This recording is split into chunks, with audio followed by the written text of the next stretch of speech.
Alors, passons maintenant à la troisième étape. Comment pratiquer la grammaire et le vocabulaire avec ChatGPT.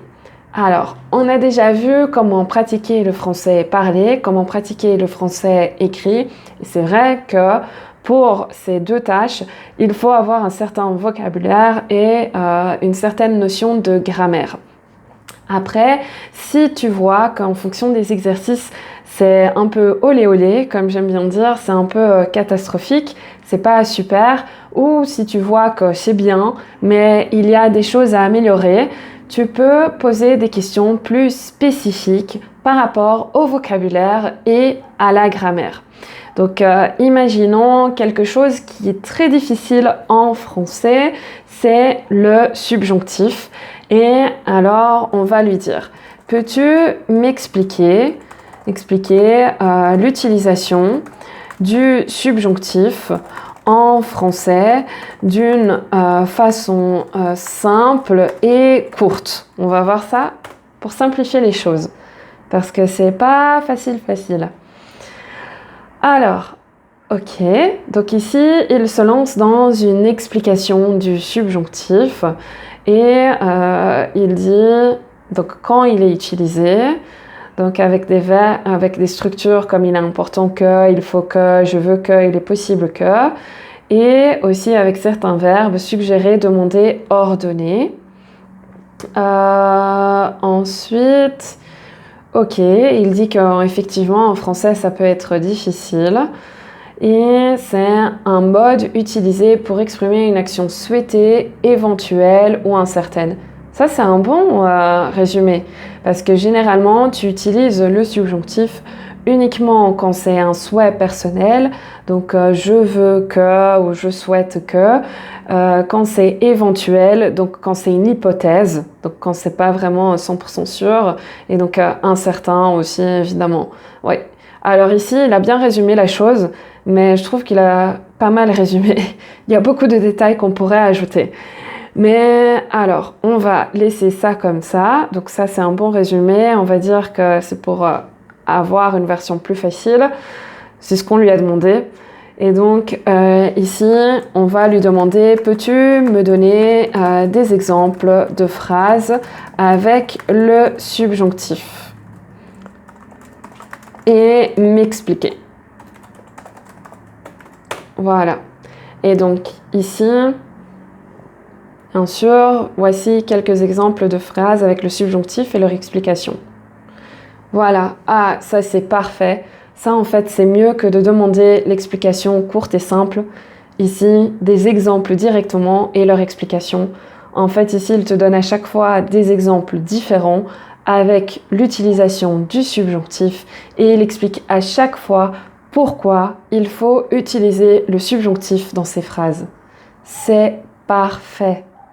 En fait, c'est même bien pour les professeurs aussi, pour donner des explications. Mais ça, c'est top. Ok, très bien. Et toujours très gentil. J'espère que ces exemples vous aideront à mieux comprendre l'utilisation du subjonctif en français. Et là, justement, pour tester, tu peux lui demander donne-moi un exercice pour pratiquer le subjonctif. Là, par contre, je suis pas très polie. Je lui donne des ordres. Et donc voilà, très bien. Complétez les phrases avec la forme correcte du subjonctif. Ok, donc ici c'est uniquement pour pratiquer la conjugaison. Après, on peut lui poser la question, donne-moi un texte que je dois compléter en choisissant entre le subjonctif et l'indicatif ou des phrases ou un QCM. Un QCM, donc un questionnaire à choix multiples. Après, ce que j'ai souvent, parce qu'avant cette vidéo, je l'ai déjà utilisé pour faire des tests et il donne toujours les réponses automatiquement. Ce que tu peux faire ici, c'est dans ta demande, lui demander de te donner des exercices sans les solutions, sans les réponses, et ensuite lui demander de corriger. Tout comme on l'a fait avec le texte. Avec le vocabulaire, c'est la même chose. S'il y a un mot que tu ne comprends pas, tu peux lui demander d'expliquer simplement un mot. Donc un mot et aussi de te donner des mots de vocabulaire pour un thème et la même chose, de générer un QCM ou un exercice où tu dois compléter avec les mots de vocabulaire qu'il t'a donné ou que tu as demandé. Alors, faisons un exemple d'exercice de vocabulaire avec ChatGPT. Dans mon ancienne vidéo, dans la première partie de cette vidéo, j'ai parlé d'entretien d'embauche. Donc de simuler un entretien d'embauche avec des questions. On va continuer avec ce thème et donc on va lui demander peux-tu me donner une liste de vocabulaire avec des mots importants à connaître pour un entretien d'embauche. Voilà. Alors là, il va nous donner donc une liste de vocabulaire. Donc ici, ça dépend. Il faut être précis avec lui. Donc c'est possible de lui demander une version français-anglais ou français-espagnol, français-portugais, peu importe. Donc les deux langues que vous souhaitez. Et ici, ce qu'il a fait, c'est qu'il m'a donné une liste de vocabulaire avec à chaque fois la définition. Ce qui est aussi très intéressant dans le cas d'un entretien d'embauche, puisque justement ici, il nous donne tous les mots avec les explications, le détail. Donc si on prend ici les, on va dire 11, 12 et 13, donc compagnie, donc vos connaissances sur l'entreprise, sa mission et sa culture d'entreprise, salaire, vos attentes en matière de rémunération pour le poste et avantages, les avantages supplémentaires que vous recherchez tels que l'assurance maladie, la retraite ou les congés payés. Donc ici, c'est pas vraiment comme une définition, mais c'est plus comme une explication ou une entrée dans les détails. Et c'est aussi une façon de voir plus de vocabulaire, puisqu'on t'explique chaque mot. Alors, et ça, c'est très intéressant parce que, comme dans une vidéo précédente, je t'ai expliqué qu'il ne faut pas connaître ou apprendre des listes de vocabulaire, des listes de mots. Tu vas te bourrer le crâne pour rien, puisque après, tu vas oublier ces mots. Ce qui est important pour retenir les mots et pour vraiment les apprendre, c'est de les utiliser. Donc, si tu n'as personne avec qui parler, tu peux faire un dialogue avec ChatGPT. Ça, c'est quelque chose que j'ai montré dans la partie 1, dans la première partie de cette vidéo. Donc, tu peux la regarder après celle-ci, si tu ne l'as pas encore vue. Et aussi, tu peux faire des phrases. Alors ça, c'est ce qu'on va faire maintenant. On va demander à ChatGPT, peux-tu me donner des phrases à trous à compléter avec les mots de vocabulaire de ta liste? Alors ici, c'est top parce qu'il donne énormément de phrases avec des trous où il faut insérer, donc il faut compléter ces phrases avec les mots de vocabulaire de sa liste. Alors ça, c'est super pour pratiquer. Et en voyant ça, je me dis que c'est aussi un exercice que je peux utiliser en tant que professeur pour pratiquer avec mes élèves. Et donc ça peut être un devoir ou des exercices qu'on pourrait faire ensemble. Et ça me donne un peu les chocottes. Ça me fait aussi un peu peur en voyant ce que ChatGPT est capable de faire, puisque je me demande, est-ce que ça ne va pas me mettre au chômage ou est-ce que ChatGPT ne va pas finir par remplacer les professeurs? Mais ça, c'est le thème d'une autre vidéo où je vais te parler de ça, donc de ces questions que l'on se pose, mais aussi des limites, parce qu'il y en a quand même. Alors n'hésite pas à t'abonner pour ne pas rater cette vidéo. Ensuite, ici, ce qui est top, c'est qu'il ne m'a pas donné les corrections des exercices ou de l'exercice en question. C'est une chose qu'il a fait avec les exercices de grammaire. Donc, on a vu qu'il m'a donné les réponses automatiquement et j'avais dit qu'il fallait lui dire de créer un exercice sans les réponses. C'est une chose que j'ai oublié de faire maintenant, ça arrive. Mais là, il ne m'a pas donné les réponses. On peut toujours lui demander. Donc ici, je lui ai dit, peux-tu me donner les corrections, les réponses pour être sûr qu'il comprenne? Et donc ici, il m'a donné donc, les réponses. Donc c'est excellent pour pratiquer à la maison. Si vous n'avez personne avec qui pratiquer ou personne pour vous corriger, si vous n'avez pas de professeur, donc ChatGPT est une solution pour apprendre à la maison. Alors ensuite, donc, dans l'introduction de ma vidéo, toujours dans la première partie, j'avais dit que j'allais mentionner un autre aspect de ChatGPT, autre chose pour laquelle on pouvait l'utiliser. Et ça, ce sont les conseils. Donc tu peux utiliser ChatGPT comme un conseiller. Donc ce que j'ai fait, c'est que je lui ai donné un niveau et je lui ai posé une question. Donc j'ai un niveau B1 en français, on va toujours regarder le niveau B1. Quel film ou quelle série me conseilles-tu? Et donc là, il a donné une petite liste quand même de films et de séries à voir. Et ce qui m'étonne un peu, c'est qu'il a donné la série La Casa de Papel juste parce qu'il y a des dialogues en français. Donc je n'ai pas regardé cette série, donc je pense que je suis une des rares personnes qui ne l'ait pas regardée. Mais ici, ce que je dirais plutôt, c'est de regarder La Casa de Papel en VF, en version française, version doublée, et pas en version originale, puisque si tu as déjà regardé cette série et que tu as aimé, tu connais déjà l'histoire, tu sais ce qui va se passer. Et c'est intéressant de le voir en français pour apprendre du vocabulaire.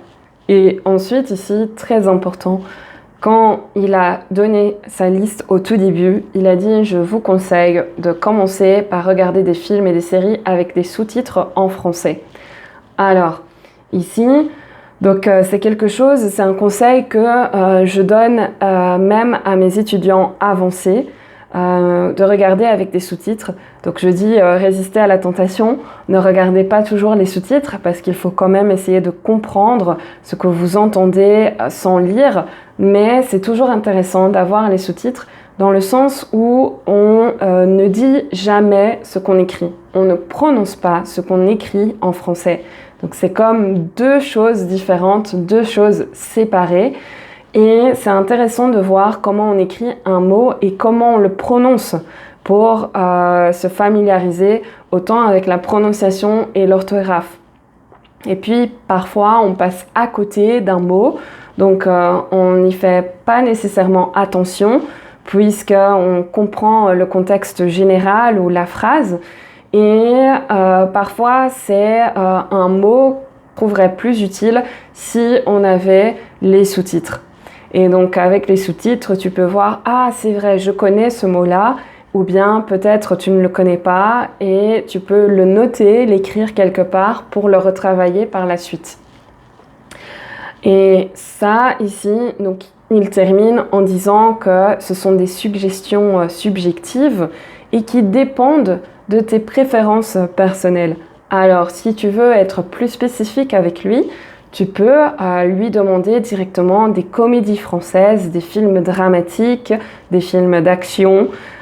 Tu peux être plus précis, comme ça il peut te proposer des films ou des séries françaises ou français, des films français, en fonction du genre que tu as donné. Alors, autre chose que j'ai essayé, c'est j'ai un niveau B1, toujours le B1, et je veux améliorer mon français. Je veux atteindre le niveau B2, soyons réalistes, dans 3 mois. peux-tu créer un plan d'études pour moi? Alors, ici, j'étais un peu déçue parce qu'il n'a pas vraiment donné un plan, mais il a plutôt donné des conseils. Alors, ce sont des bons conseils, ce sont des conseils que j'ai moi-même donnés dans une autre vidéo que tu peux regarder. Et je vais laisser le lien ici dans la description si tu veux la regarder plus tard. Et donc ici, il donne des conseils pour apprendre le français de manière générale. Des choses que tu peux faire au quotidien pour pratiquer la grammaire, le vocabulaire, une expression orale ou écrite, mais aussi la compréhension orale ou écrite. Du coup, je lui ai demandé de me donner un plan détaillé journalier pour pratiquer 30 minutes par jour, pour voir ce qu'il allait me répondre. Donc, il a donné de bonnes suggestions avec à chaque fois un timing précis et c'est intéressant. C'est quelque chose qui est intéressant à faire et que je pourrais conseiller, mais en apportant plus de détails. Donc ici, pour l'échauffement, 5 minutes, il te propose d'écouter une chanson française ou de regarder une vidéo en français pour se mettre dans l'ambiance. Ensuite, il donne des conseils pour apprendre du vocabulaire et de la grammaire. C'est vrai que c'est bien de faire les deux aussi, donc de ne pas se focaliser juste sur un aspect, mais de faire les deux. Mais il donne un aperçu plus général. Ce que je te conseillerais, c'est de voir le vocabulaire et la grammaire en fonction de la chanson ou de la vidéo que tu as vue. Donc pour toujours rester dans le même thème et avoir toujours les mêmes aspects et les mêmes choses pour pas partir dans tous les sens. Comme ça, c'est quelque chose de plus structuré et qui te sera plus utile. Et ça sera mieux pour ton apprentissage. Alors, ensuite, c'est que je lui ai demandé aussi, donc pour avoir toujours quelque chose de plus spécifique et moins général, c'est quels sont les points grammaticaux et lexicaux à savoir pour atteindre le niveau B2. Alors là, j'ai un peu déchanté, ou on va dire, j'ai vraiment déchanté. Déchanté, c'est le contraire de enchanté et c'est un synonyme pour déçu. Donc j'étais déçue parce que pour atteindre le niveau B2, ces conseils ne sont pas du tout pertinents. Les points grammaticaux et lexicaux, donc les points de grammaire et de vocabulaire qu'il donne, ne sont pas pertinents pour un niveau B2. Du coup, ça me rassure parce que ça veut dire qu'on ne pourra pas se passer des professeurs, qu'il y a quand même des limites. Donc, comme je l'ai dit, ça sera le thème d'une prochaine vidéo. Donc, tu peux t'abonner à la chaîne pour ne pas la rater. Et ça m'intéresse aussi de savoir quelle est ton expérience avec ChatGPT, si tu l'as déjà utilisé et qu'est-ce que tu en penses. Donc, est-ce que tu penses que ça remplacera les professeurs dans le futur? Est-ce que ça représente une menace pour les professeurs ou pour d'autres emplois? Dis-le moi dans les commentaires, ça m'intéresse. Pour ChatGPT, la partie grammaire, vocabulaire et autres, c'est tout. Donc on va s'arrêter ici. Merci d'avoir regardé cette vidéo et n'hésite pas à laisser un j'aime si tu l'as aimé. Et n'oublie pas de t'abonner à la chaîne pour pratiquer ton français avec moi, apprendre de nouvelles choses et avoir des astuces. Sur ce, je te dis à la prochaine. Au revoir.